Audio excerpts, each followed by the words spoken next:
Shalom, Kohola Yahweh, Bahashem, Yahweh Shai, Bahashem, Raha, Hakadash, double honors to the apostles and elders of Great Millstone, peace and salutations to the hopeful elect scattered throughout the four corners of the globe.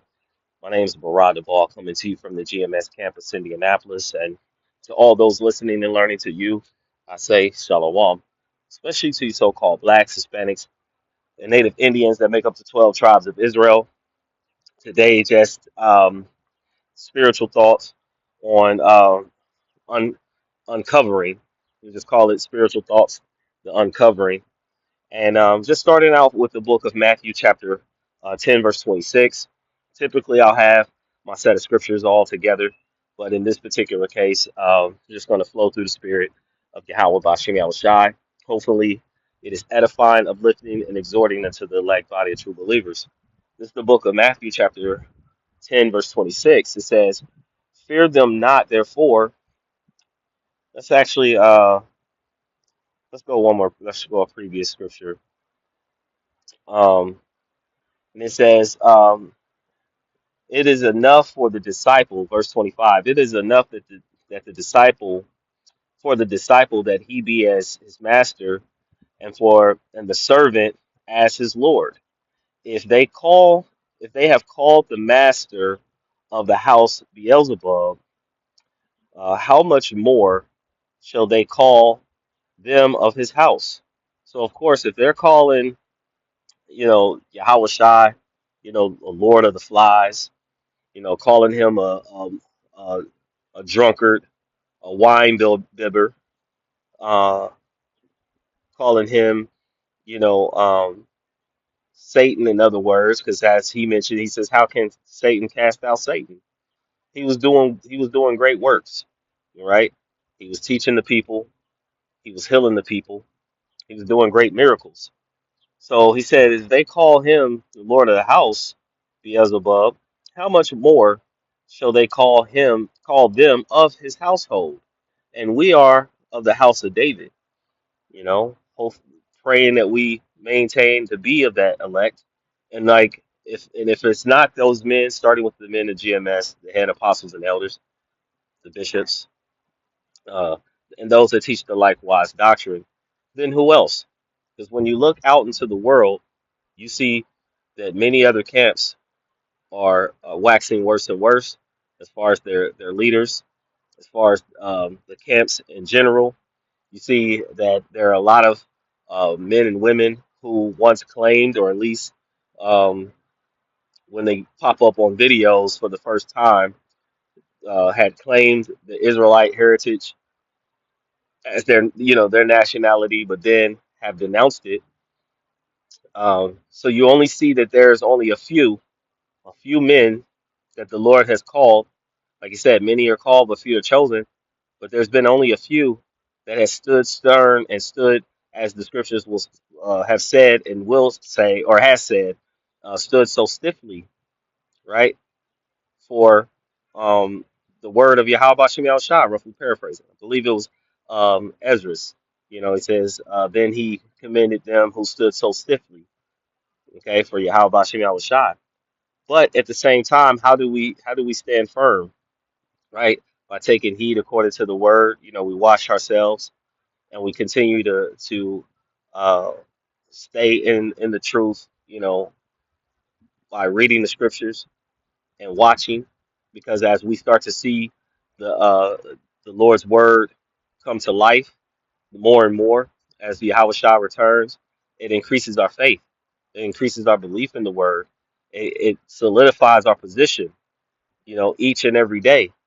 So again, they're going to demonize. We used to have the apostle Ramla did a video yesterday. I got a chance to catch the back end of it, along with a few other brothers, have went into how they're going to look to demonize them, meaning the elite, top elite.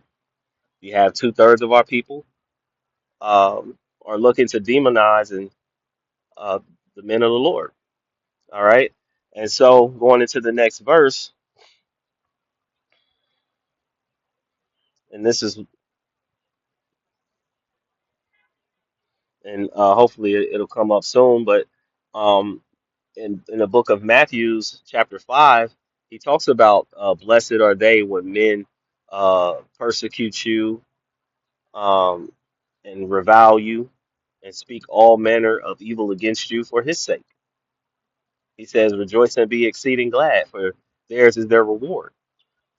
And the world, Israel, used to hear it a lot in rap music, and entertainment, when they used to say it a lot, like, you you're doing good when you have haters. Well, um, that's really the case when it comes down to Yahweh Shem Shai, because men love darkness rather than light, because their deeds are evil.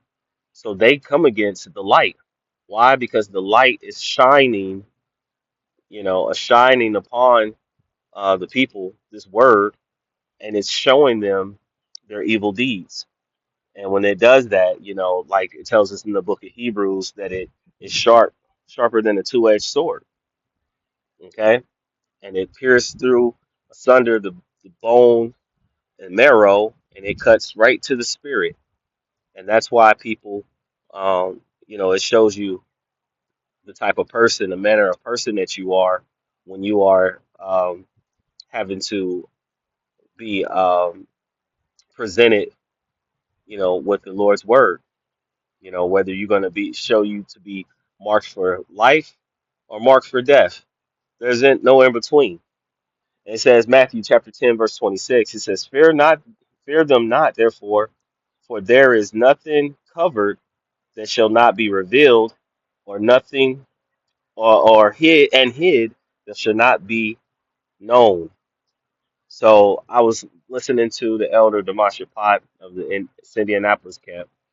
He had did a video talking about, I think it was this vile kingdom, and a statement that was made, was just saying that at some point, and not exactly, but just the thought that came at some point, it's going to be revealed of what manner of person um, men are, uh, whether we're able to stand firm when these afflictions come. We have two great, um, or two of the last significant prophecies that's coming to pass. They're soon to come.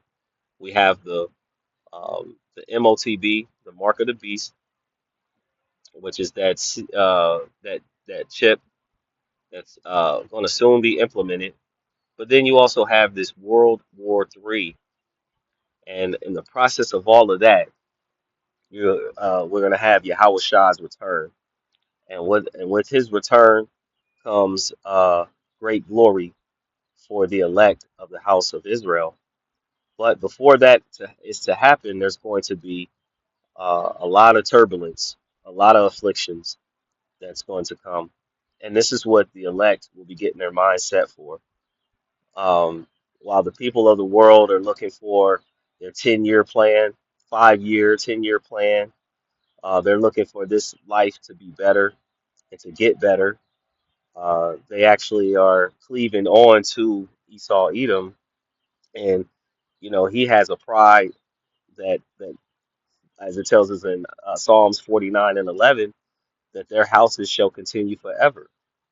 But yet we understand that how can a house stand if, like Yahweh Shai said, if it be divided, if Satan be against itself, how can this house continue to stand when they have the war, the tariff wars that's going on? You have the infighting amongst the nation, people that are having voters remorse as far as with Trump. You have a lot of layoffs, and you have um, you have farmers, because that's another one to come, the famine, which actually people have been affected. So you have a lot of people that are in turmoil. But the scriptures say, "Many are the affliction of the righteous, but the Lord delivered them from them all." And so, though we go through things, and we, maybe we wake up or throughout our day, we may have a heaviness of heart because it says, for oppression maketh a wise man mad. So we may have a heaviness of heart. The Lord seems to always find, and I'm a living witness, always seems to give and show some form of comfort or relief from the things that are happening. Um, and so we look forward toward the kingdom. All right. It says, fear them not, right? Therefore, for there is nothing uncovered that shall not be revealed, and hid that shall not be known. Because again, um, the scriptures talk about, then shall they know who are my chosen, right? When the elect, again, another scripture will come to mind. It says, um, for the just is as the shining light that shineth more and more into the perfect day.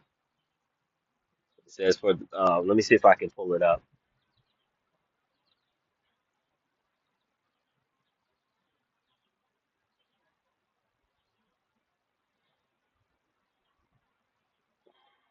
Okay, this is um,